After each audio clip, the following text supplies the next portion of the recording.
Magandang gabi po sa ating lahat mga ka-idol, mga ka-lods, no? So, welcome back to my YouTube channel, Lods Adventure po. Please like, share, and subscribe.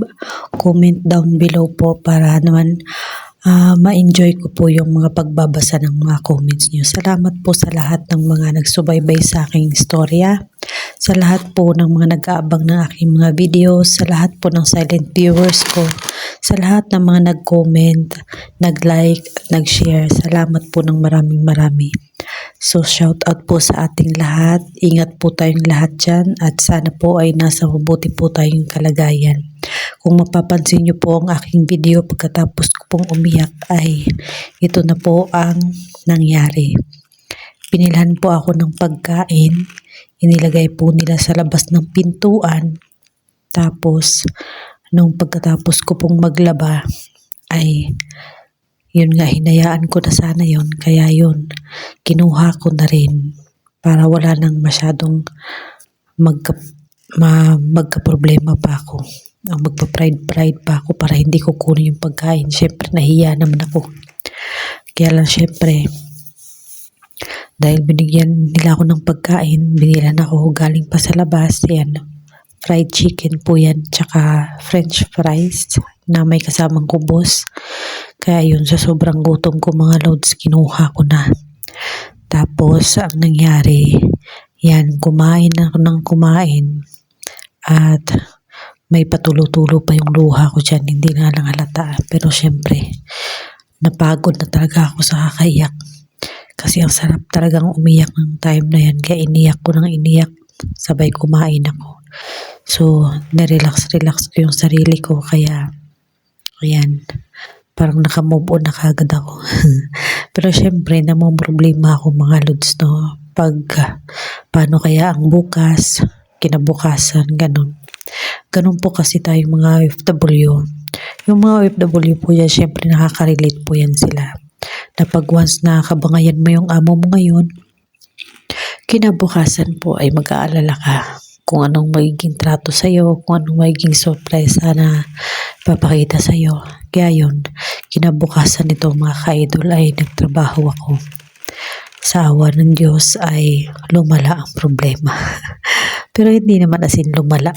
Nag-away na naman kami, hindi. Ang ibig kong sabihin na lumala kasi masyado ng makalat. Maaga ng magising. Tsaka pinapabayaan niya na yung mga anak niya na magkalat. Tsaka talagang nagpipesta yung kanin sa sahig, no. Talagang the maximum level yung mga chicherya, mga pinagtatapon, mga tissue, yun ganun.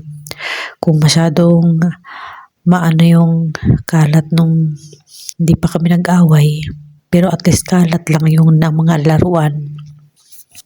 Yun, no, mga laruan lang yun ng mga bata.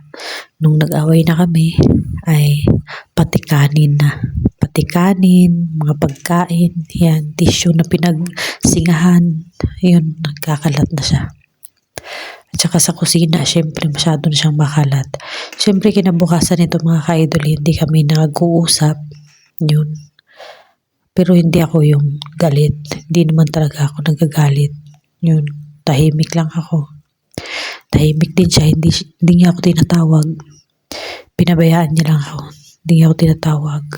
So, tuloy-tuloy lang aking trabaho. Hindi niya na rin ako tinatawag sa kusina para tumulong sa kanyang magprepara ng pagkain, ng lunch. Yun, para magluto. Dati-dati, tinatawag ako ng amo ko para maghiwa ng kamatis, ng sibuyas, ganun. Ayun, ako yung nag-a-assist sa kanya pag nagluluto siya, tapos nililista ko kung ano yung mga kailangan, ano yung mga ingredients, kay sooner or later, ako na daw yung magluluto. Kaya syempre, nagkabangayan kami, hindi kami nagkaintindihan, kaya nagluto siya mag-isa. Ang ginawa niya, kinalat yung kusina. Syempre, nagbasad yung mga hugasin, kaya syempre, okay lang. Ganito po talaga ang mga sakripisyo natin sa buhay.